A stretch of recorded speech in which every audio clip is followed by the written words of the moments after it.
eu acho que é você a mestre de cerimônias hoje, né? Em nome do GIC. Sim, sim. Boa tarde, querida Juliana, seja muito bem-vinda. Professora, doutora Juliana, né? É um prazer estar aqui. Em uma das discussões do GIC, nós falamos sobre essas questões das violências e lembramos de você, não só eu, como outros integrantes aqui do GIC, dessa fala potente, importante, né? Que tem a ver com a intervenção e com a prevenção. E aí eu vou apresentar um pouquinho aqui do currículo da Juliana, para todos conhecerem. É Juliana Fonseca de Oliveira Neri. Ela é doutora em Educação pela PUC São Paulo, na linha de pesquisa Políticas Públicas e Reformas Educacionais e Curriculares, com o tema Currículo Escolar e Enfrentamento à Violência Sexual Intrafamiliar contra a Criança e o Adolescente no município de São Paulo. É mestre pela mesma linha de pesquisa, Possibilidades e Limites da Escola frente a situações de violência doméstica contra crianças e adolescentes. Um estudo no Ensino Fundamental 1 da Rede Municipal de Osasco, São Paulo. A graduação em Pedagogia pela Universidade de São Paulo e tem especialização em Educação Comunitária e cursos em Democracia, Políticas Públicas e Participação na Universidade Federal de Minas Gerais.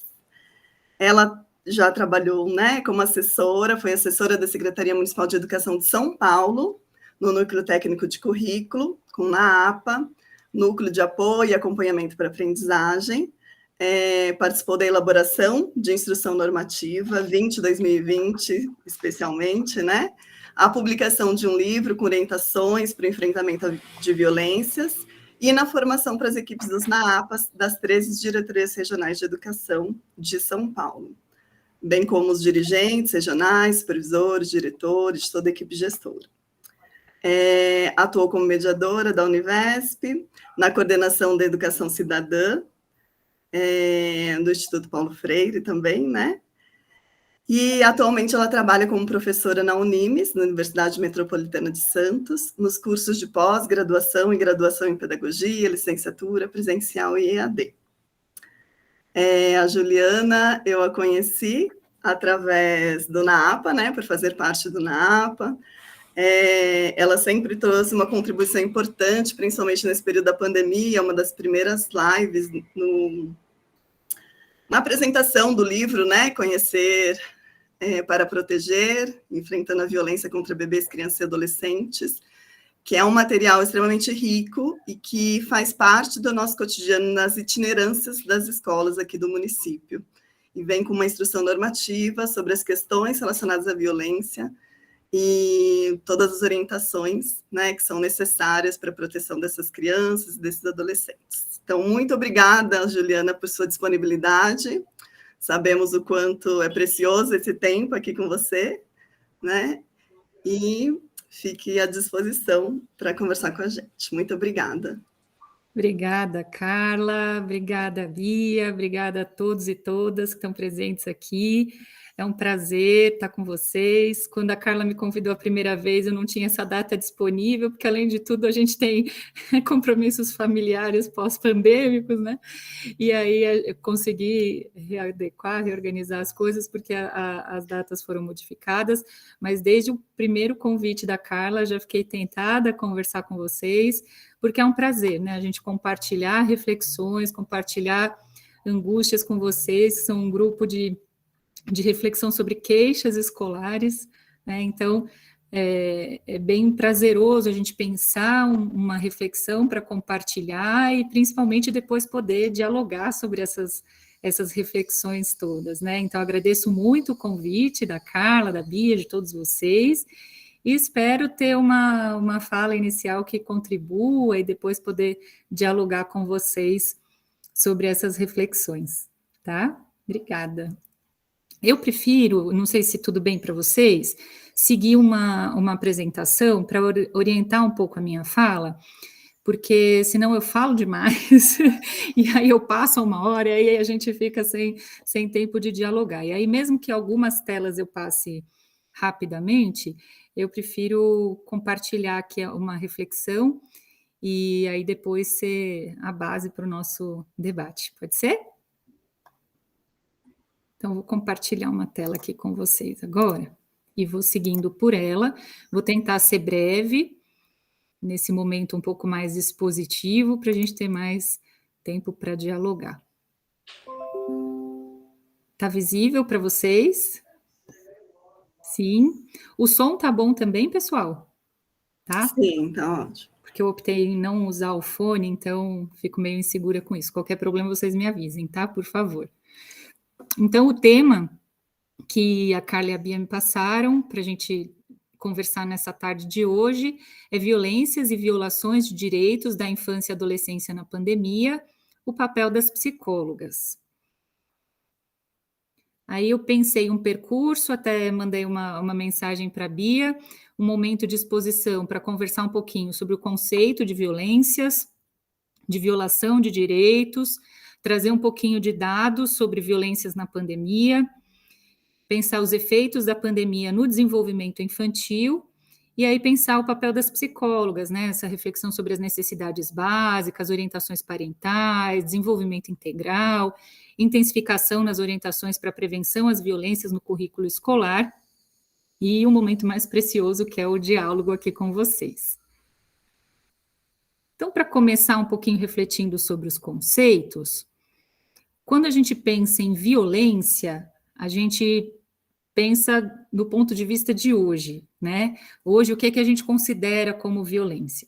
Mas pensar o termo violência, a gente precisa pensar de que campo de estudo a gente está falando, né? Qual é o nosso ponto de partida?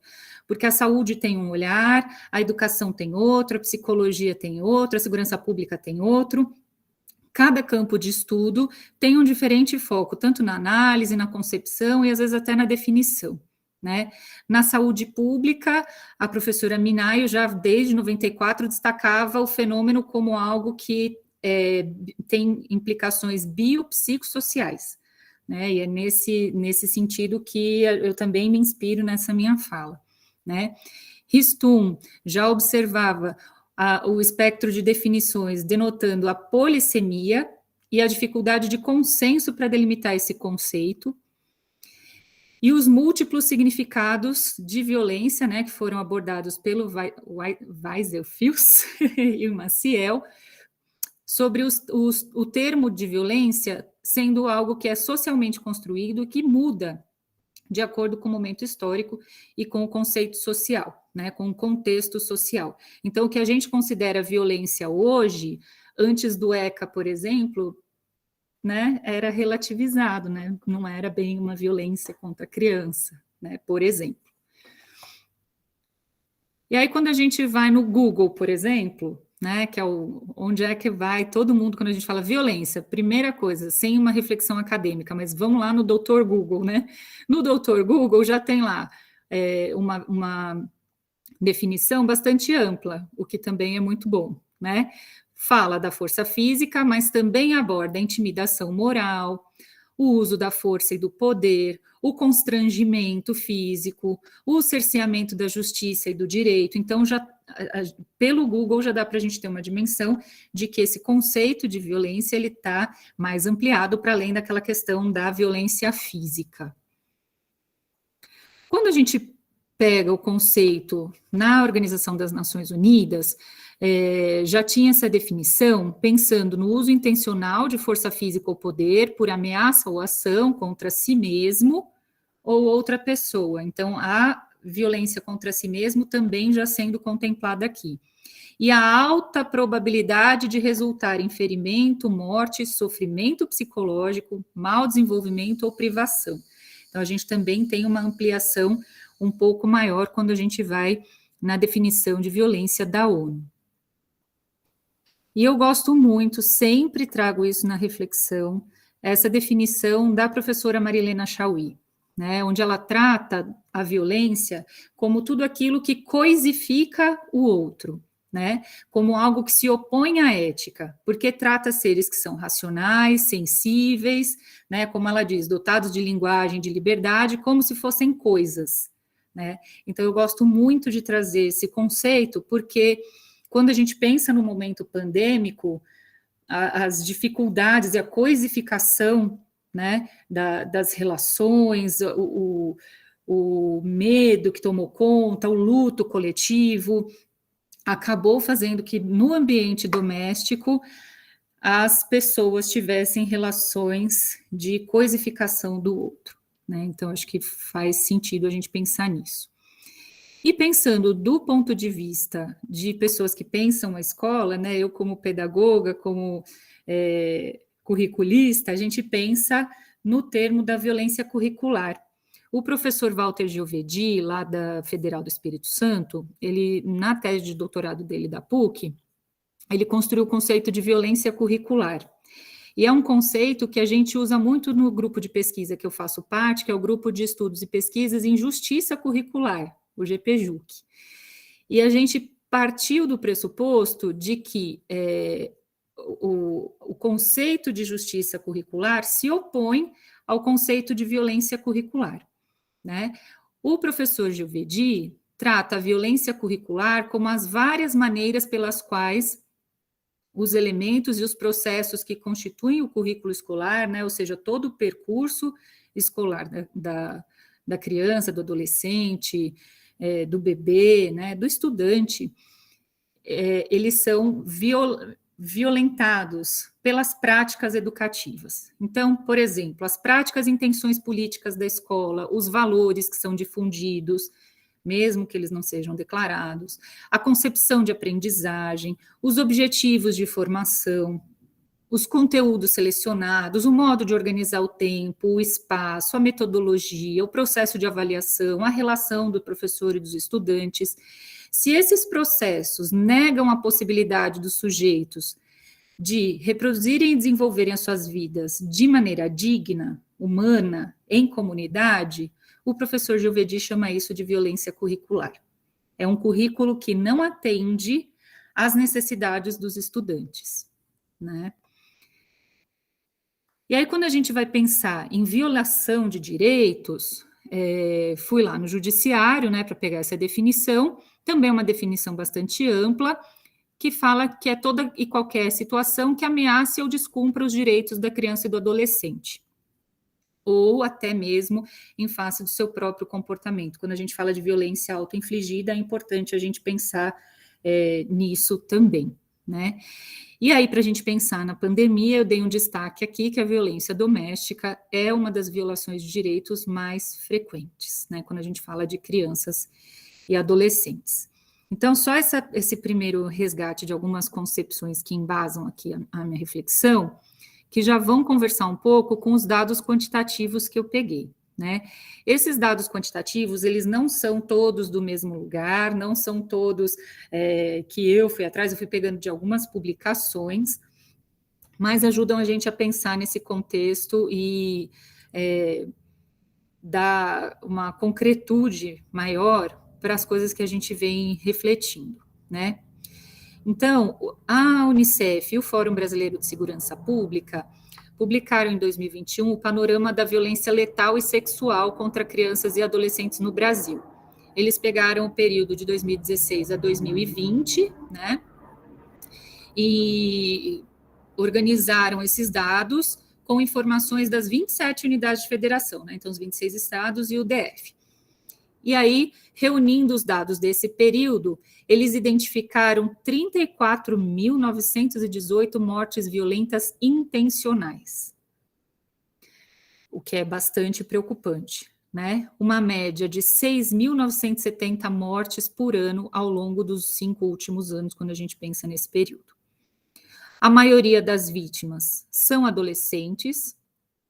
Em mais de 31 mil desses casos todos, as vítimas estavam na faixa etária entre 15 e 19 anos, então uma preocupação gritante com a adolescência e com a adolescência negra, né? Já cantava a saudosa Elza Soares que a carne mais barata do mercado é a carne negra, a gente vai ver aqui nesses dados que isso fica escancarado, né? Mas um dado que também é preocupante com a gente que atua na área da educação, e eu que também até pouquinho tempo atrás estava na direção de formação do município de Diadema, trabalhando majoritariamente com crianças da educação infantil e dos anos iniciais do fundamental, e com a EJA, Então, esses dados de violência contra a criança, os bebês, né, e as crianças também são preocupantes. Olha aí o número de 2020, com crianças de até 9 anos de idade. 213 mortes violentas intencionais em 2020. Né? Então, quando a gente lembra da professora Maria Amélia Azevedo, da professora Viviane Guerra, né, que foram aí do Instituto de Psicologia também da USP, e elas já falavam em infanticídio, então a gente precisa pensar se hoje, né, seria o caso da gente ainda ter 213 mortes violentas intencionais com crianças de até 9 anos de idade. E aí tem um detalhamento e uns destaques que eu gosto de fazer, aqui só sobre o comecinho da pandemia e o quanto a pandemia agravou a situação e o quanto ela também escamoteou um pouco esses dados, né? Então, trazer dados quantitativos eu acho importante, mas a gente sabe o quanto a violência contra a criança e adolescente, principalmente a violência sexual, tem um manto de silêncio ainda hoje, né? Olha aí, esse material que está na tela foi uma nota técnica do Fórum Brasileiro de Segurança Pública, publicada em maio de 2020. Se a gente pensa que o isolamento começou lá em março, né, a gente está falando de 3 meses só. E aí a gente já tinha um retrato de aumento de violência contra as meninas e as mulheres, a gente tinha diminuição de medidas protetivas de urgência, a gente tinha a maior dificuldade de denunciar, então todo esse quadro foi sendo bastante preocupante e balizador de muitas ações políticas públicas, né? Acho que Bia está com a mão levantada, é isso?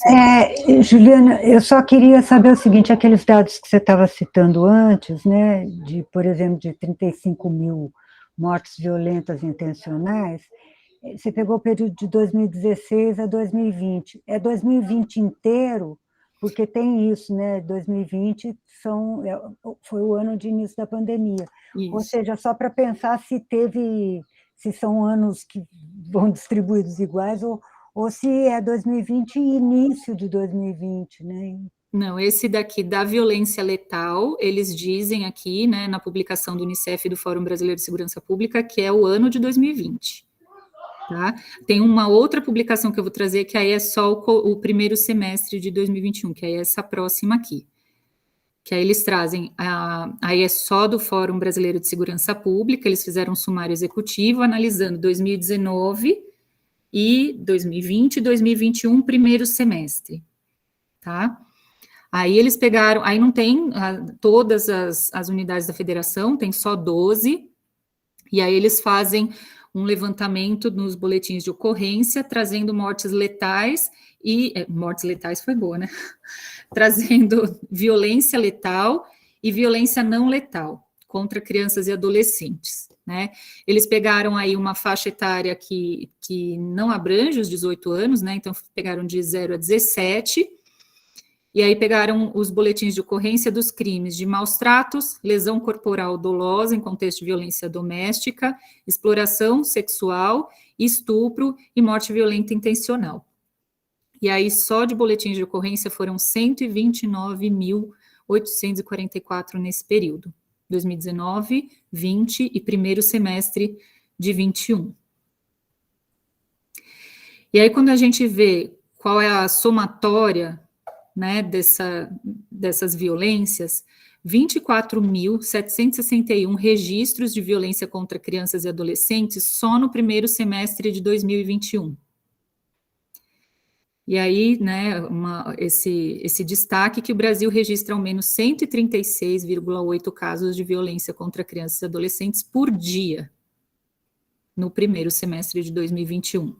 E aí não dá para a gente olhar para esse dado sem fazer uma correlação da situação das famílias, a situação econômica, a situação da pressão, né, nos pais, nos cuidadores, que estavam com um impacto já em 2021 dos empregos, que já tinham sido perdidos, o impacto econômico, a saúde mental das famílias também comprometida, a convivência no espaço doméstico, num espaço restrito, né? O medo e o luto que eu já coloquei, né? E esse foi um destaque que a gente fez bastante lá em Diadema, nas formações também para a Rede Municipal de Educação, porque na reflexão, volta ou não volta às aulas, né? Como um dos artigos que eu sugeri para a leitura de vocês, volta ou não volta às aulas? Como é que está a situação protetiva das crianças em casa? A gente pensava, vamos proteger as crianças na escola, dar um espaço de vínculo afetivo, de denúncia, um espaço em que ela tenha adultos de confiança, que ela possa revelar essas situações de violência, porque os dados também de Diadema era gritante que havia subnotificação, né? Então, a gente ficou bastante preocupado com isso, e isso pesou bastante também nas decisões, né? A gente está lutando pela proteção da criança contra um vírus ou pela proteção da criança contra todo esse contexto pandêmico de isolamento social, né? Então, isso também precisa ser levado em consideração. E aí, quando o Fórum Brasileiro de Segurança Pública destrincha quais tipos de violências em qual quantidade, eles trazem aí lesão corporal, né, violência doméstica, 23 mil casos, maus tratos, 28 mil casos, e estupro, nesse período, 73 mil casos. Exploração sexual, 1.000 casos, parece pouco, mas a gente está pensando aí num período de exploração sexual também contemplando a violência por meio virtual, né? E as mortes violentas intencionais, 3 mil, que também é preocupante, pensando que as pessoas não estavam muito circulando pelas ruas, né? E aí eles desdobram, aqui eu vou passar bastante de forma bem rápida, mas está disponível na internet esse sumário executivo, e aí desdobrando, todas as violências tiveram aumento, né, em relação a 2020. Então, quando fala de lesão corporal, né, violência doméstica, que eles estão juntando tudo aqui, um aumento de 4% em relação ao primeiro semestre de 2021, aí eles trazem os dados de 10 a 14, 15 a 17, e é preocupante também essa violência contra as crianças de 0 a 9 anos, né, que não estava destacado aí, mas foi 22% dos casos. Maus tratos, que foi aquela violência que foi possível de ser denunciada, porque é aquela que os vizinhos ouviam, né? Alguém desconfiava porque alguém escutava as cadeiras voando em casa, a chinelada e as pauladas, enfim, né? Mas é aquela violência que foi ouvida, né? E aí, maus tratos também inclui aqui, quando a gente olha a definição de maus tratos, a negligência, né? As famílias que estavam numa situação econômica difícil e saíam do isolamento para fazer algum bico e deixavam as crianças sozinhas em isolamento em casa, então isso também, negligência também conta aqui, e aí um aumento de 21%, né, em relação ao primeiro semestre de 2021. Né, o destaque aqui, que eu preciso fazer ainda nessa tela, lesão corporal, violência doméstica, 77% delas em relação ao sexo feminino, né, as meninas ainda são aquelas que sofrem mais a violência doméstica, mas esse dado também é um dado para a gente desconfiar dessa violência contra os meninos, né? Então, a gente precisa sempre ficar em alerta. O que foi denunciado foi a violência contra as meninas, né? A gente precisa se perguntar se não está sendo naturalizada ou subnotificada a violência contra os meninos. A mesma reflexão eu faço aqui em relação ao estupro, né? Aumento de 6,9% em 2021, comparando com o primeiro semestre de 2020.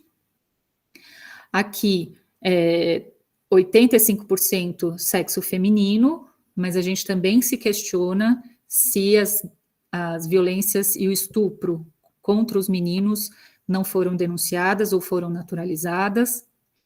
E a exploração sexual, um aumento de 14,8% e também 86% o sexo feminino. E aí, quando a gente pensa em estupro, a gente vê uma aproximação entre a população negra e branca, 48% a 51%. E quando a gente fala de exploração sexual, que é quando tem alguma recompensa, né, pagamento, né, envolve dinheiro, premiações, entre aspas, aí a gente vê o impacto econômico também pesando nessa violência, quando a população negra, 56% contra 42% branca.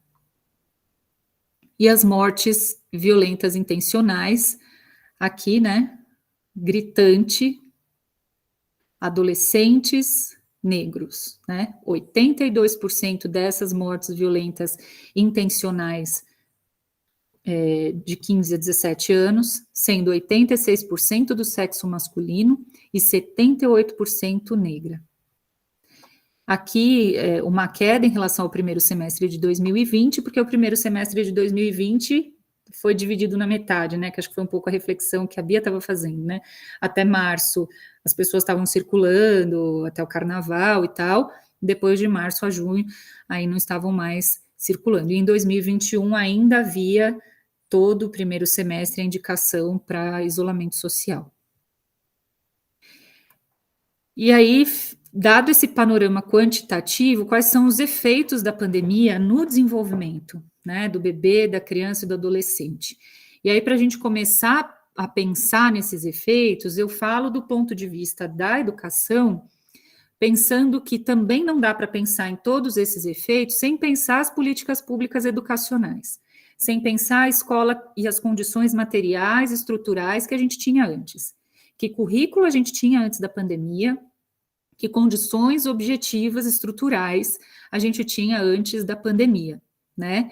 E aí, num dos artigos, né, que é aquele do pessoal da psiquiatria, né, da professora Rochelle Fonseca, Giovana Sganzerla, que eu indiquei também para vocês, elas fazem toda uma defesa importante pela educação, pela volta, né, elas estavam defendendo a volta para a escola, né, as atividades presenciais, o ensino à distância para a faixa etária da educação infantil praticamente impossível, né, na forma como a gente fala, da interação social e tal, foi muito prejudicada, e nos anos iniciais do ensino fundamental também, por conta da autonomia, a necessidade da interação social. Mas elas defendiam essa volta, pensando em tudo isso, mas não abordaram no texto, porque também não era o objetivo delas, né, elas tinham um olhar médico, né, da pandemia, e psiquiátrico, não estavam pensando esse contexto, né? Então, preciso fazer um pouco essa ressalva e começar trazendo um pouco essas condições, né? Olha as condições que a gente tinha nas escolas. Foi feito esse levantamento sobre a situação das escolas públicas quando começou a se falar em 2021 sobre o retorno às atividades presenciais. Esses dados aqui saíram até no jornal, na televisão, né? Então, pegaram o número de alunos matriculados em escolas públicas sem condições básicas na pandemia, né, para esse retorno. Mais de 1 milhão não tem água potável. 836 mil não tem banheiro. 554 mil não tem rede de esgoto. 124 mil não tem rede de energia elétrica. E 8 milhões sem internet banda larga. Como é que a gente pode pensar na realidade educacional brasileira, de volta de atividades híbridas na escola pública com essa realidade, né? Então, se a gente falava de uma diferença, né, ao direito à educação no momento da pandemia, de acordo com o nível socioeconômico, é disso que a gente está falando, desses dados dos alunos matriculados em escolas públicas nessas condições no nosso país. Aí eu peguei alguns dados do governo do estado de São Paulo que vão trazer o impacto da pandemia na aprendizagem. Então, assim, eu não considero aprendizagem só a língua portuguesa e a matemática, vai ficar nítido isso aqui na minha fala, né? Mas é o que o sistema de avaliação da educação básica, embasado no PISA, é o que eles avaliam, né? E aí eu acho que é importante a gente pensar, ainda que a educação não se restrinja à língua portuguesa e à matemática, o impacto que essas avaliações trouxeram e esse estudo do governo estadual trouxe já mostra para a gente toda essa preocupação desse impacto na aprendizagem, tá? Bia levantou a mão? Pode abrir o microfone, Bia. Uma questão de compreensão também, Juliana. No slide anterior, você estava falando das condições dos alunos, das casas dos alunos ou das condições das escolas? Das escolas. Das escolas. Das escolas. Tá. Tem uns dados também sobre o acesso à internet, conexão banda larga, que eu não trouxe aqui, mas é bastante discrepante em relação à classe social, né? E as regiões também do país, que são bem diferentes, assim, em relação ao acesso à internet, equipamentos, né? Enfim, isso também tem tem alguns dados que foram divulgados, eu não trago muitos deles aqui, mas isso também é um dado relevante e preocupante, né? Porque aí, quando a gente fala de classes sociais que têm uma condição melhor, que tem lá um computador, tem lá um celular, às vezes é 1 para 3 filhos, né? Então, mesmo as casas que têm computador, o celular, precisavam dividir esses aparelhos, dividir a internet e assim por diante. Então, as condições, mesmo assim, foram difíceis, mesmo para quem tinha essa tecnologia, tá? E aí, aqui o impacto que o governo estadual mediu no começo de 2021, né? Então, eles tinham os dados do SAEB, né, que é o Sistema de Avaliação da Educação Básica de 2019, foi feita uma nova avaliação em 2021 e eles vão divulgar os dados agora em maio, né? É a previsão de divulgação dos dados do SAEB. E aí, olha a curva aí, né, do 5º ano do ensino fundamental em língua portuguesa. Eles detectaram, pelo resultado do estudo, que no início de 2021 já tinha um resultado próximo ao resultado de 10 anos atrás em relação às aprendizagens de língua portuguesa no 5º ano do ensino fundamental. No 9º ano, um resultado próximo a 2015. No 3º ano do ensino médio, também um resultado próximo de 2015. Então, uma regressão. Isso trouxe para os professores, né, ouvindo um pouco os professores da Rede Municipal de Diadema, onde eu trabalhei no ano passado, uma angústia, porque eles trabalharam muito mais para fazer atividades, para tentar mobilizar os estudantes e se adequar às tecnologias, aí a tecnologia não alcançava o computador, aí eles gravavam vídeos, mobilização, tudo por celular, disponibilizavam seu número pessoal de WhatsApp, fizeram de tudo. Em Diadema, em 2020, não havia essa orientação, havia só no outro governo atividades impressas que foram feitas, mas também não foi monitorado o que as crianças aprenderam ou não, e aí em 2021, quando a gente entrou no governo, a gente começou a proporcionar os encontros virtuais síncronos, o uso do WhatsApp, os grupos de web WhatsApp e tal, e os professores relatavam essa exaustão para se adequar, se adaptar a essas novas tecnologias, e o pouco impacto que eles diziam que isso estava tendo, porque os estudantes, por não terem acesso e toda essa dificuldade com a tecnologia, e a falta da interação, não alcançava e não era proporcional ao esforço dos professores. Então, foi uma queixa bastante recorrente, né? E quando a gente abriu as escolas para o retorno presencial escalonado, aí também em Diadema havia um desespero dos professores, porque eles diziam assim, eu sou professora do 3º ano, mas eu estou me sentindo uma professora do 1º ano, porque os estudantes que ficaram fora esses 2 anos, eles não viveram esse período, e eu estou tendo que ter planejamento de atividades de alfabetização inicial. Então, os professores também tiveram que lidar com as suas expectativas em relação ao estudante, ao trabalho que estavam acostumados. Isso gerou um impacto não só nos estudantes, mas também nos professores, tá? Em matemática, a coisa foi muito pior, né? No governo do estado, Em Diadema, a gente fez uma prova agora no começo do ano, eles estão sistematizando os dados, mas a gente já ouvia dos professores no ano passado que nas primeiras avaliações diagnósticas deles, eles já percebiam um impacto maior também em matemática. Então, vejam aí, no 5º ano do ensino fundamental na rede estadual, que é o dado que está na tela para vocês, o resultado do estudo que eles fizeram com o mesmo resultado de 14 anos atrás. No 9º ano do ensino fundamental, mesmo resultado em matemática de 8 anos atrás. E no 3º ano do ensino médio, o mesmo resultado de 2005, que foi o pior resultado desde que eles começaram a construir essa série histórica. Isso vai justificar um pouco, gente, algumas reflexões, por exemplo, e recomendações do Conselho Nacional de Educação, que eu vou apresentar mais lá na frente, né? E é uma preocupação muito grande que as outras áreas do conhecimento sejam colocadas de escanteio.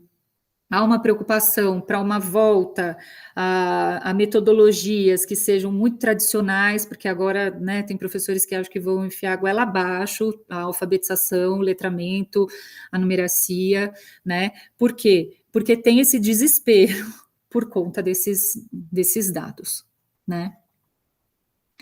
E a educação infantil, gente, como é que a gente mede criatividade, interação social, como é que a gente mede relacionamento interpessoal, como é que a gente mede autonomia, curiosidade, que é o que desenvolve na educação infantil prioritariamente, né? Então, tem muita dificuldade para medir o impacto na educação infantil, né?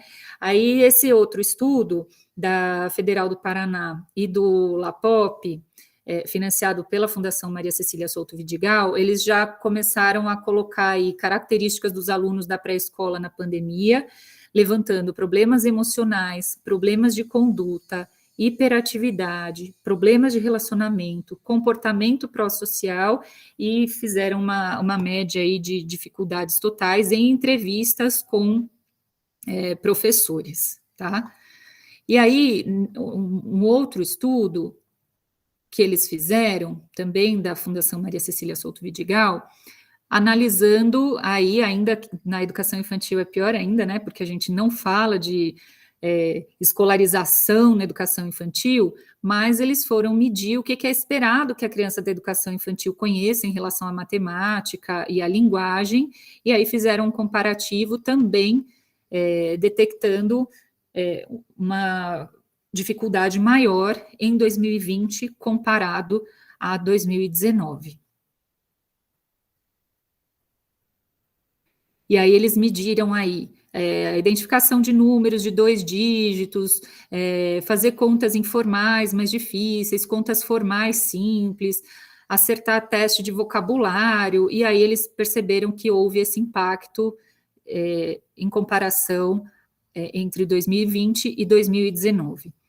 E aí fizeram também uma comparação de acordo com o nível socioeconômico, né? E aí eles também constataram aquilo que os outros estudos já demonstravam, uma desigualdade educacional muito aumentada. Então, um abismo, se antes era já uma desigualdade, agora a gente fala de um abismo, né?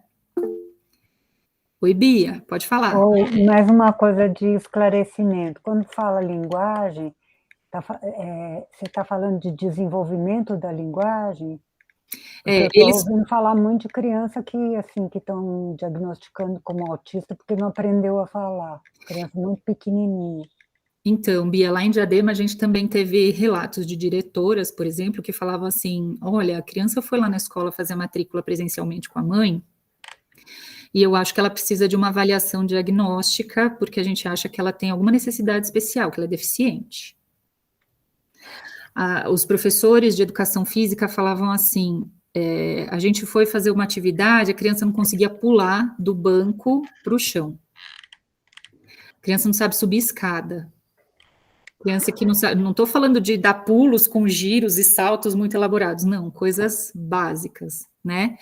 E aí, aqui a linguagem, eles, pelo que eu entendi desse estudo, eles tratam da oralidade e do conhecimento das letras, eles pegaram aqui, 18 letras que foram apresentadas num caderno ilustrado, as crianças não reconheciam, que é algo mais formal, mas também a oralidade. O Ou índio seja, dele é bastante evidente. para eu entender esse índice, teve uma queda de 44%, é isso? No desenvolvimento da linguagem, que tem 66% em 2020 e 2019 seria o 100%. Ou seja, teve uma queda de 44%, é isso? Pelo que eu entendi da publicação dele, sim. Em relação a 2019. Tá bom, obrigada. Tá. Entendi. E aí, falando desse desenvolvimento motor que a gente comentou agora, né, aquele teste de sentar e levantar, em 2019, eles fizeram um teste com as crianças no início do ano e no final do ano e perceberam uma melhora nesse teste, que a criança conseguir levantar com o menor número de apoio e tal, que demonstra equilíbrio, força, enfim, várias questões do desenvolvimento físico, né? E aí, em 2020, foi o oposto, né? E aí, quando a gente fala do perfil socioeconômico das famílias, né, sobre o ambiente de aprendizagem em casa, aí o estudo deles demonstrou também uma diferença bastante significativa, né, onde a gente percebe as famílias com nível socioeconômico mais baixo, sempre em todas as atividades, né, exceto desenho, pintura e recorte, mas em todas as outras, um acesso menor, um hábito menor de desenvolver essas atividades. Então, leu ou folheou livros, um desempenho muito menor. Contou histórias, um desempenho menor. Cantou, recitou poemas, rimas, menor. No desenho, pintura e recorte ficou um pouco maior. Brincar com letras, menor. Contar ou brincar com números, menor. E brincar com cores e formas, também menor. E aí, os impactos psicológicos, né, daquele estudo que foi feito na China, de um dos textos também que eu indiquei para vocês, que é aquele das professoras Linhares e Enumo, que eles mostram, né, numa amostra de 320 crianças e adolescentes chinesas, eles fizeram esse estudo lá no começo de 2020, de 3 a 18 anos, então a gente está falando do comecinho da pandemia aqui, e olha como já estava, né? Alguns problemas emocionais e comportamentais prevalentes no primeiro semestre de 2020. Distração, irritabilidade, agitação, medo de fazer perguntas sobre a pandemia, querer ficar agarrado com os familiares. Aí há uma variação que eles apontam aí no estudo, né, de acordo com a faixa etária, as diferenças entre esses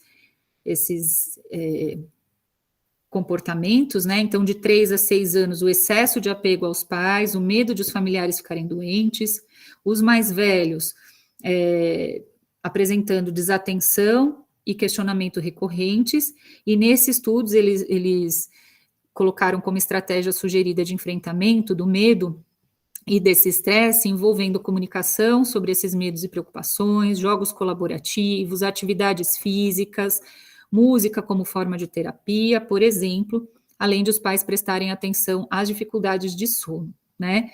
Eu tenho um filho que está com 6 anos hoje, no começo da pandemia ele estava com 4, e aí eu percebi todos esses sintomas aí, né? Aqui em casa essa pesquisa foi, assim, certeira, porque todos esses sinais de sofrimento das crianças estavam aparecendo aqui também, né?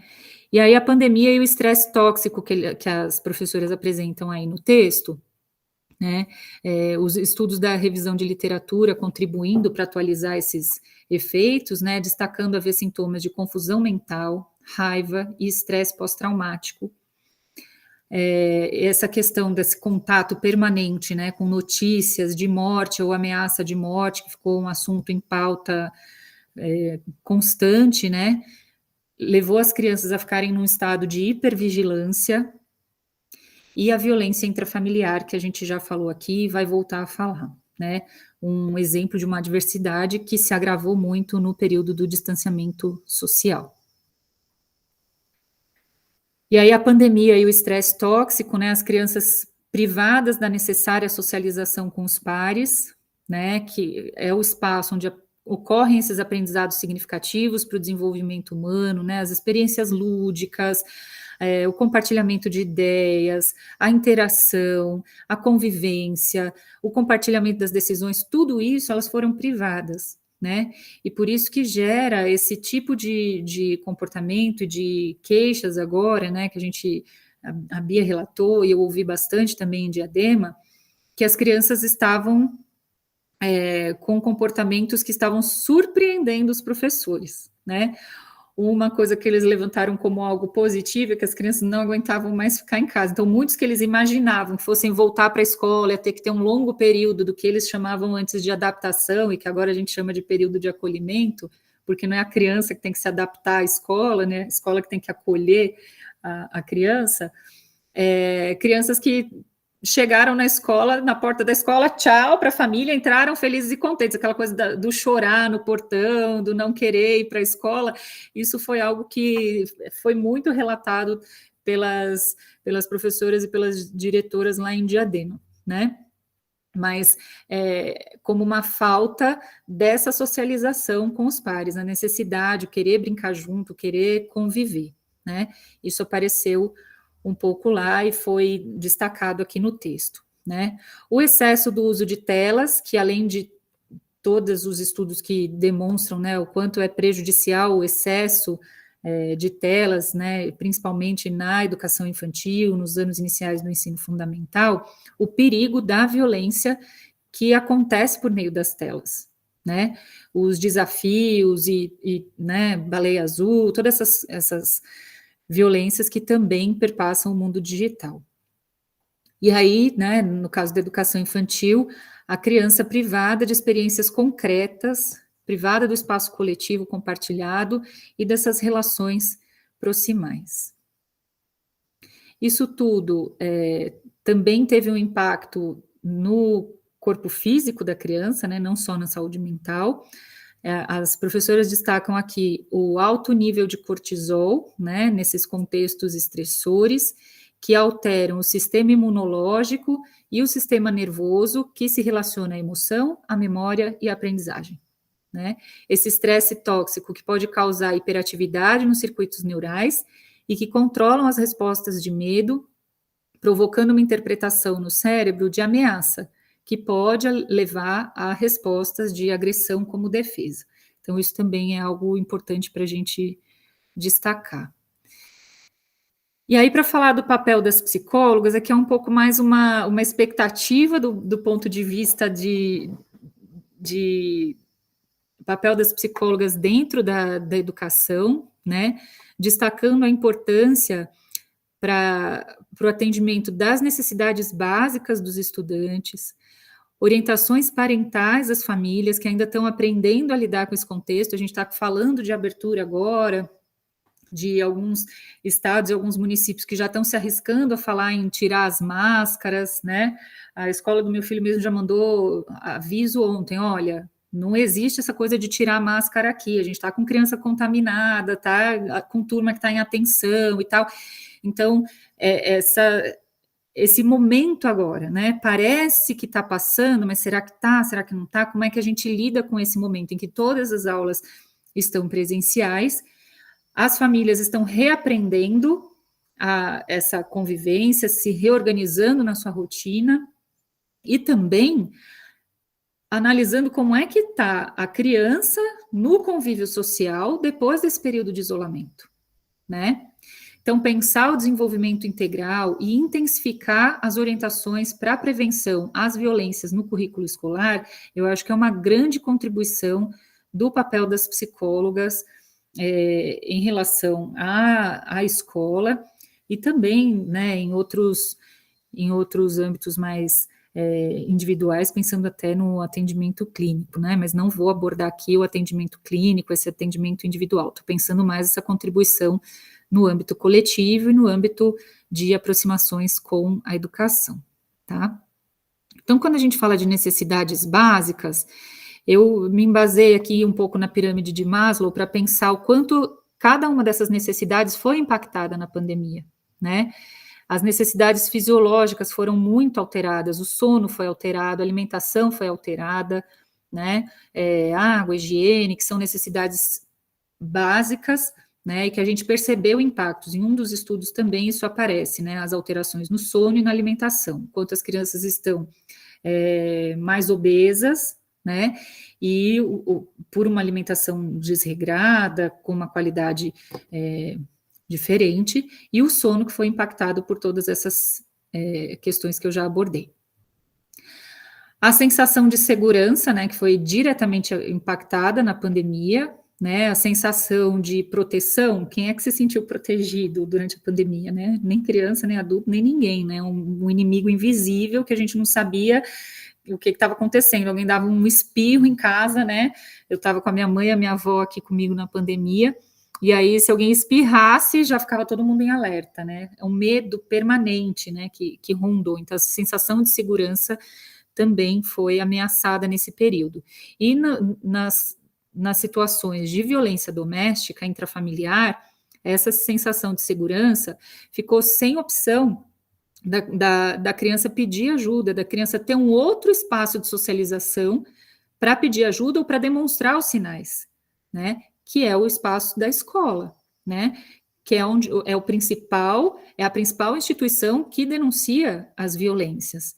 É a principal instituição que percebe os sinais e fala, tem alguma coisa diferente com essa criança. Então, o Conselho Tutelar tem que dar uma olhada, a gente precisa agir enquanto rede para proteger essa criança, porque tem alguma coisa aí que não tá certa, né? Esses sinais estão demonstrando que tem coisa aí prejudicando o desenvolvimento dela, né? As relações sociais que foram impactadas, não preciso nem falar porque é evidente, a autoestima, né? O autocuidado que as meninas tanto falaram lá na APA, né? A gente falou tanto sobre essa importância do autocuidado, como é que isso fica nesse período de pandemia, né? De isolamento social. E a autorrealização, né? A aceitação, como é que eu vou me sentir aceita sem estar nessa convivência, né? Mais ampliada. Então, uma atenção importante aqui. As orientações parentais, aqui eu queria destacar esses 10 tipos de violência que as meninas aí do NAPA conhecem bem, que é o que a gente conceituou e trabalhou na publicação, e o trabalho do NAPA vem sendo bem importante em relação a isso, pensar esses 10 tipos de violências contra o bebê, a criança e o adolescente, e nas orientações às famílias, pensar um pouco com as famílias quais os sinais desses tipos de violência e quais estratégias de prevenção, né? E quando a gente fala de escola, a gente está falando da principal instituição também para a prevenção de todos os tipos de violência, principalmente da violência sexual, né? E aí a gente se pergunta, né, como é que faz isso num governo que está aí, que fala coisas absurdas contra o aborto, que fala coisas absurdas sobre educação sexual, que fala de kit gay, que fala absurdos como cortina de fumaça, e não fala embasado em dados, né? Então, a gente também precisa compreender que tipo de informação chega para essas famílias, porque as famílias podem ter resistência a uma educação sexual emancipatória na escola, porque acha que a gente vai ensinar as crianças a terem relações sexuais e Kama Sutra, sei lá o que passa na cabeça das pessoas, né? Porque a gente não sabe que tipo de informação elas estão acessando, que tipo de fake news elas estão acessando, né? Então, compreender um pouco essas famílias que têm essa resistência, fora todo o tabu social que a gente tem em relação à sexualidade, e pensar como é que a gente demonstra para as famílias que as estratégias de prevenção e falar sobre sexualidade, sobre prevenção de violência sexual, é a melhor estratégia para prevenir, para empoderar as crianças, para entenderem alguma situação como estranha e pedirem ajuda para um adulto de confiança, para as crianças aprenderem a não guardar segredo, né, porque o segredo é o grande apoiador da violência sexual, ela só se mantém nesse manto de segredo, né? Então, a gente pensar todas essas estratégias e esses sinais chegando até as famílias, né? Como é que a gente chega e alcança até as famílias mais resistentes ou até conservadoras em relação a isso, tá? E as outras violências também, né? A violência química, que a gente começou a falar lá em São Paulo, né, com as meninas do NAAPA, o quanto as famílias também acabaram recorrendo ao Dramin para a criança dormir, como algo natural, né? As coisas que a gente já vinha percebendo na escola, né, dessa medicalização, né, o quanto a Ritalina é tomada aqui no nosso país, é um absurdo isso, né, o quanto a gente percebe que até nos casos em que a criança tem uma indicação, que nossa, uau, né, como se todas as estratégias sociais para o desenvolvimento da criança já tivessem sido tomadas, né, e aí a pessoa chega num diagnóstico e a criança tá tomando Ritalina. Eu mesma fui professora de um estudante que a família dava Ritalina para ele ficar em casa quieto e calmo. Isso é uma violência química, né? E aí a mãe ainda dizia pra gente, vocês têm uma equipe aí na escola para cuidar dele, eu em casa sou sozinha, então eu dou a Ritalina para ele ficar quietinho em casa mesmo, aí vocês que se virem, né? Então tinha ainda essa reflexão do uso inadequado, mesmo quando a situação exigia essa medicação que é exagerada aqui no nosso país, né? A violência estrutural, que a gente já falou, que se agravou bastante agora na pandemia, e nem saímos da pandemia, já estamos numa guerra, que já está impactando economicamente o valor dos alimentos, o valor do combustível, então a violência estrutural tende a se acirrar ainda mais, né? Então a gente precisa continuar muito atento a tudo isso que está aqui na tela. E aí, orientações parentais, né? O que dá para a gente sugerir como possibilidades, né? Estratégias de disciplina positiva, de comunicação não violenta, de educação não violenta, com uma linguagem que chegue até as famílias, né?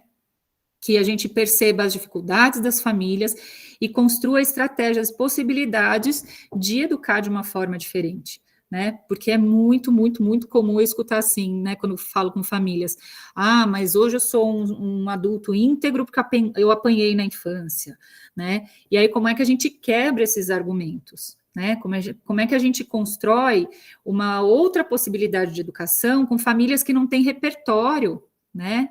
Num país como o nosso, que dá risada de Havaianas de pau, vocês lembram disso? Que tinha essa brincadeirinha na internet da Havaianas de pau, piadas com agressão física, é muito naturalizado no nosso país.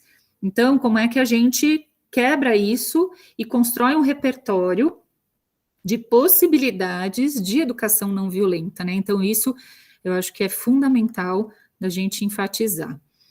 E as orientações também em relação à prevenção de violência sexual, aí eu coloquei o Pipo e Fifi, não está com o nome da autora aí, a Caroline Arcari Meyer, que fez um trabalho que eu gosto bastante, que é o livro Pipo e Fifi, tem esse guia para pais e educadores, que vai demonstrando o que é esperado para cada faixa etária no desenvolvimento da sexualidade, o que é importante a criança saber em cada faixa etária para a prevenção de violência sexual. Então, esse é um dos materiais que eu gosto bastante de indicar, mas tem outros, né? A literatura infantil tem aumentado cada vez mais as possibilidades de diálogo, né, das famílias, quando leem um livro para as crianças e debatem.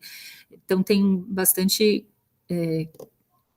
alternativas e materiais em relação a isso. E eu destaquei só um, mas tem outros também.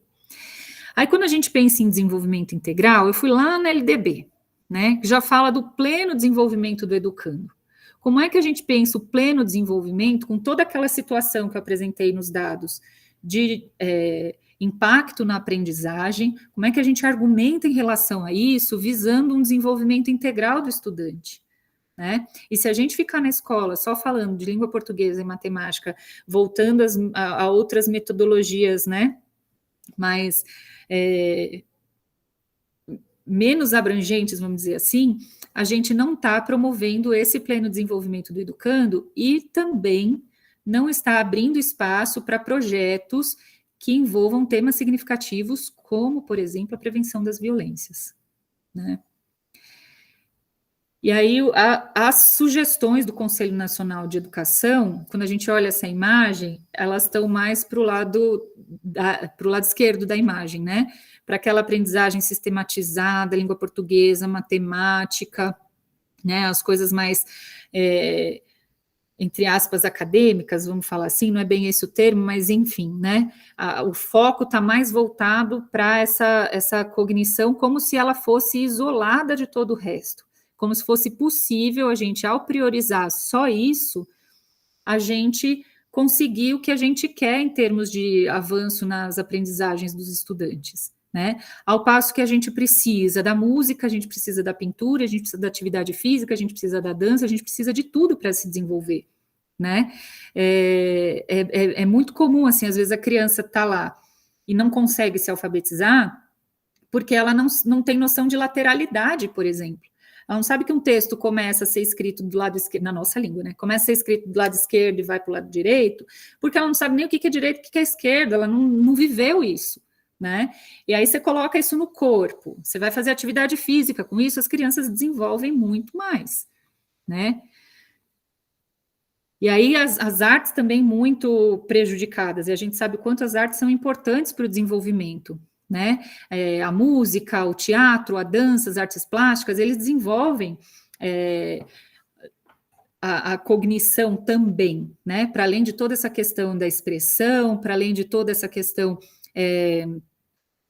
da criatividade, né? Ela também ajuda no desenvolvimento cognitivo mais restrito, assim, também ajuda na língua portuguesa e na matemática, vamos dizer assim, se for falar na linguagem do Conselho Nacional de Educação, né? Então, a importância da gente pensar esse desenvolvimento integral, né? E aí pensar também, né, naquele estudo do Gardner, das múltiplas inteligências, né, do desenvolvimento mental, físico, emocional, tudo interligado, né? E depois dessa tempestade da pandemia que a gente viveu, como é que o currículo escolar pode ser significativo para a vida do estudante depois dessas tempestades, né, da pandemia? Eu gosto muito, as meninas do NAPA já me ouviram falar algumas vezes sobre a violência, fazendo essa analogia, essa metáfora da chuva, né? Então, as violências vividas e o contexto da pandemia também a gente consegue fazer essa analogia como algo que a gente não tem controle, que nos afeta diretamente, e a gente precisa se proteger, né? Só que no caso das violências, por exemplo, as crianças não tinham como se proteger sozinhas, né? Elas precisavam, antes da pandemia, durante a pandemia e depois da pandemia, de adultos de confiança para conseguir lidar, para segurar o guarda-chuva e ajudar a proteger, né? E no contexto da pandemia, isso, né, assolou todos nós, né? Nenhum de nós tinha segurança, nenhum de nós tinha uma saúde mental completamente preservada, né? Então, pensar esse currículo escolar para esse momento de pós-pandemia, né? A gente ainda está vivendo a pandemia, mas pensando toda essa abertura, essa convivência com esse vírus agora, como é que a gente pensa um currículo, um percurso significativo na escola, né? Aí eu trago alguns conceitos, né, do grupo de pesquisa que eu faço parte, que é de justiça curricular, né? A professora Branca Ponce e a professora Carminda Leite de Portugal, Branca Ponce aqui da PUC de São Paulo e Carminda Leite de Portugal, elas falam de uma definição de justiça curricular, concebendo o currículo que reconheça as diversidades humanas, que supere as várias desigualdades, que valorize as diferenças, que promova um pensar crítico, que valorize os saberes das diferentes culturas, que se comprometa com um mundo inclusivo, justo, democrático, que priorize os cuidados necessários com sujeitos para que o direito à educação escolar seja uma realidade. E aí, que ponto que eu faço com essa nossa reflexão? Se a gente não cuidar da saúde mental, das emoções dos estudantes agora, nesse momento de retomada das atividades presenciais, esse direito à educação vai ficar comprometido, né? Essa aprendizagem da língua portuguesa e da matemática que está sendo o grande foco, também vai ficar comprometida se a gente não der atenção e não tiver o cuidado necessário com esse sujeito integral, né? Quando a gente pensa em justiça curricular, a gente está falando em 3 dimensões: o conhecimento, o cuidado e a convivência democrática. Então, pensar esse currículo nessas 3 dimensões, né? A gente precisa, sim, de conhecimentos significativos, saber o que a humanidade desenvolveu, né? Conhecer os avanços da humanidade, a gente precisa conhecer. Mas a gente também precisa do cuidado e da convivência democrática para que esse currículo faça sentido e para que esse processo todo vivido na escola permita o sujeito a se compreender no mundo e compreender a si mesmo. E aí, que currículo é esse, né? A gente sabe que currículo é um território de disputas, né? O professor Miguel Arroyo já tem até um livro que tem esse título, Currículo, Território de Disputas. E aí a gente pensa essas condições que a gente viveu na pandemia, né? As crianças que tinham acesso à internet, encontros síncronos com os professores, e as crianças que malemar conseguiam pegar atividade impressa, que não tinham uma mesa em casa para fazer lição, né? A gente pensa o quanto está difícil hoje a gente mobilizar adolescentes e adultos para voltarem às aulas na EJA. Eles estão procurando emprego, a escola ainda nem passou pela cabeça, né? Tá difícil essa mobilização, essa busca ativa, que já é permanente na EJA, precisa ser muito intensificada. Como é que a gente reaproxima as crianças e reintegra as crianças que ficaram 2 anos, que no tempo de vida deles é um tempo muito grande, né, em que eles estavam se cumprimentando pelo cotovelo, usando máscara? Como é que eles reaprendem a conviver, né? E as crianças que viveram a violência, que ainda não demonstraram, que ainda não criaram vínculo suficiente na escola para relatar uma situação vivida, ou o professor ainda está conhecendo a criança que não conhecia, que não conviveu nesses 2 últimos anos, e de repente é uma criança apática, é uma criança que aparentemente é mais tímida, mas não, é um comportamento em estreita relação com a violência que ela viveu. E o professor está conhecendo essa criança assim, então ele talvez nem estranhe esse comportamento da criança, né? Então, pensar esse currículo é pensar: para que eu estou fazendo cada uma dessas ações na escola? Cada atividade, cada organização do espaço, cada seleção de conteúdo, a gente tem que pensar, né, essas questões centrais aí da teoria crítica do currículo. Para quê? Para quem? Por quê? A favor de quê e a favor de quem? Que a gente está fazendo cada uma das escolhas nossas na escola. Aí aqui eu não vou ler, né, que eu acho que eu já falei bastante, mas os trechos, né, do parecer do Conselho Nacional de Educação, que trazem avaliação da leitura, escrita, raciocínio lógico-matemático, comunicação e solução de problemas como prioridade.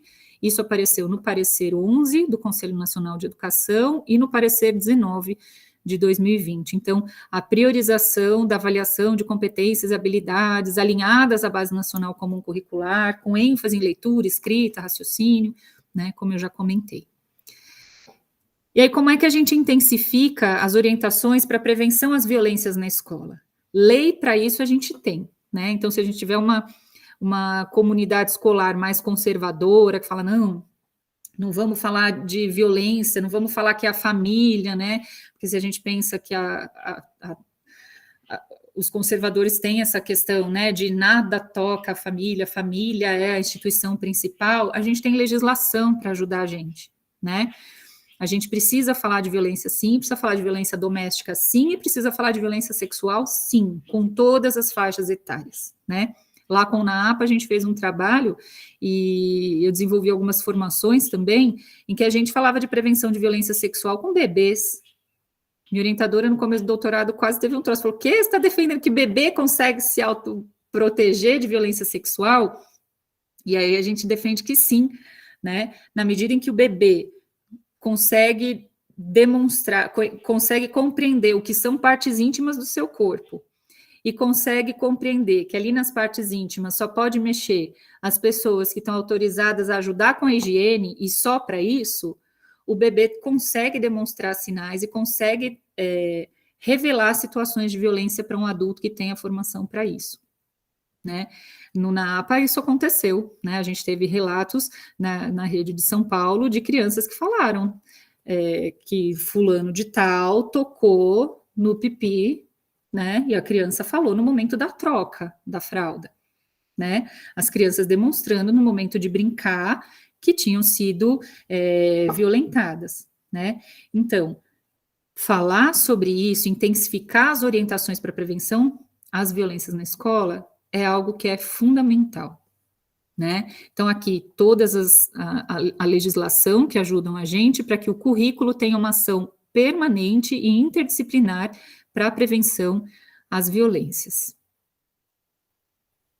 E aí, quando a gente fala de prevenção, eu peguei aqui um trecho da professora Lúcia Williams e da Raquel Brino, lá do LAPREV, da Federal de São Carlos, e elas falam, né, nesse artigo, da participação em programas de prevenção, né? As crianças revelaram nesse estudo que elas citaram aí, as crianças que revelaram imediatamente as tentativas de abuso sexual disseram que fizeram isso porque tinham participado de programas de prevenção, ou seja, elas conheciam, né, essa situação.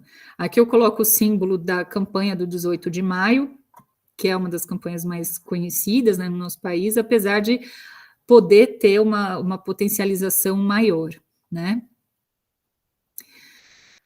O que elas também relataram nesses estudos? Que a proximidade e a confiança das crianças em relação ao professor parecem garantir uma eficácia maior, tanto na adesão ao curso, né, de prevenção de abuso sexual, como nos resultados obtidos, né? Quando as crianças sabem pedir ajuda, sabem sair de uma situação em que elas não se sentem à vontade, que elas desconfiam que tem alguma coisa estranha acontecendo. E as estratégias de prevenção, aí um outro artigo, né, da Padilha e da professora Lúcia Williams, buscam balancear as relações entre as crianças e os adultos, pensando no empoderamento das crianças, em que sentido? Em informação, construção da autoestima e habilidades de autodefesa, e recursos, né, como o rompimento do isolamento e o aumento da rede de adultos confiáveis. E aí, quando a gente fala de prevenção de violência sexual, a gente está falando do quê? Primeiro, de uma sensibilização de toda a comunidade escolar e dos sujeitos do entorno da escola, de informação adequada para a faixa etária, construção da autoestima, esse desenvolvimento de habilidades de autodefesa e de autoproteção, né? E ensinar aos estudantes esses 3 R's, né? Que é reconhecer uma situação de perigo, de violência sexual, resistir e relatar, né? Reconhecer o risco e o potencial ofensor, resistir sabendo que ela pode falar não diante de uma situação de abuso, porque muitas crianças revelam que não sabem dizer não, né? Elas são levadas por toda a forma como a situação que o abusador cria para levar a criança à situação de abuso. Geralmente a criança não sabe, não tem elementos para conseguir sair, e ela não sabe que ela pode dizer não, né? Tem uma manipulação por parte do abusador, que é muito comum, de culpabilizar a criança pela própria violência dela, falar que ela está ali porque ela quis, porque ele não bateu, porque ele não forçou, então ela queria, então ele vai contar isso para todo mundo, aí a criança já não conta mais nada para ninguém, né? Isso é muito comum de acontecer. E ensinar a criança que ela pode relatar o ocorrido para uma pessoa de confiança. Então, aqui estão algumas orientações básicas, né, para a prevenção de que a escola pode desenvolver em relação à prevenção de violência sexual, né? Ela conseguir reconhecer, né, o que ela fala, né, às vezes a criança que foi abusada revela, né, eu não sabia o que era que estava acontecendo, mas eu achava aquilo estranho, né, meu coração ficava acelerado, eu suava frio, minha perna ficava mole, eu não sabia o que estava acontecendo, mas eu não sabia sair daquela situação, né? A autoproteção, né? O principal, eles conhecerem que a parte íntima do corpo só ele toca. E nesse caso agora de pandemia, de violência na era digital, também refletir que a intimidade é importante, né? Que não é para ficar se expondo mesmo pelas telas, né? Isso tem um impacto muito significativo quando essas imagens vazam, né? A gente teve vários casos já relatados, casos que ganharam até a mídia, de adolescentes que se suicidaram porque vazou fotos, vídeos deles em relações sexuais, mostrando as partes íntimas, e aí ficaram com vergonha, né, da família, dos conhecidos, e se suicidaram, né? Desenvolver com os estudantes essa reflexão, né, sobre pedir ajuda para alguém confie, e conhecer os direitos, participar de ação de prevenção, saber denunciar, saber que pode denunciar, com quem pode falar. Aqui a atuação da escola, né, porque também é muito comum a gente escutar assim, mas a escola vai até onde em relação à prevenção de violências e de violência sexual? O que a escola pode fazer? A escola pode prevenir, identificar, encaminhar e acolher a vítima, não no sentido do acolhimento do serviço social, não, é um acolhimento de acolher a situação da vítima, né? Agora, é a instituição que passa mais tempo com o estudante, é a instituição que desenvolve conhecimentos, que forma mentalidades, né? Então, é a principal instituição para a gente desenvolver estratégias de prevenção. A identificação, eu já falei um pouco, né? Nessa convivência, e conforme os vínculos vão se adensando, o professor pode identificar esses sinais quando ele conhece, encaminhar adequadamente, né, como a Carla falou, em São Paulo a gente atualizou a instrução normativa que fala desse encaminhamento, em Diadema a gente também está publicando uma portaria que fala desse encaminhamento adequado, e o acolhimento, né, como é que eu acolho a vítima no momento que ela faz uma revelação, sem eu revitimizar, sem eu ficar questionando, interrogando na escola, né, revitimizando, fazendo a vítima reviver toda aquela situação de violência. E aí, assim, preparando para esse cenário pós-pandemia, né, pensar um pouco, né, de forma que faça uma síntese em toda essa fala longa, né, essa visão sistêmica da pandemia e essa visão sistêmica do estudante, que é um sujeito integral, como é que a gente supera todas essas desigualdades do acesso à educação, como é que a gente supera toda essa situação de violência vivida, a busca ativa, que é muito evidente, por exemplo, na EJA, como eu citei, mas também tem estudantes da rede pública, da educação infantil e do ensino fundamental que ainda não voltaram, né, e que ainda precisa de uma busca ativa. Essa reconquista, né, esse reaprender os estudantes, pensar em estratégias de avaliação diagnóstica das aprendizagens, sim, mas acrescida desse diagnóstico das emoções, das vivências, das experiências, das esperanças, né? Um acompanhamento das aprendizagens, sim, porque é direito, né? A gente precisa e é função da escola, mas também acompanhar essas emoções.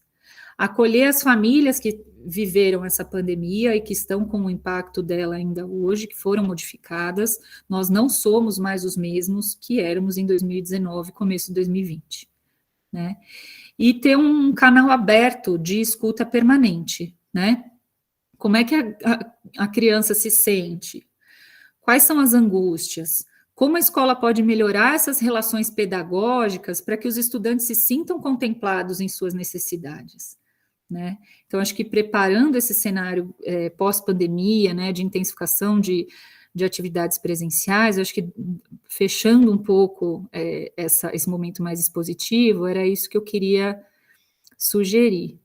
E agora queria conversar com vocês, depois de falar um monte quase que sozinha aqui, queria ouvir um pouco vocês sobre essas reflexões.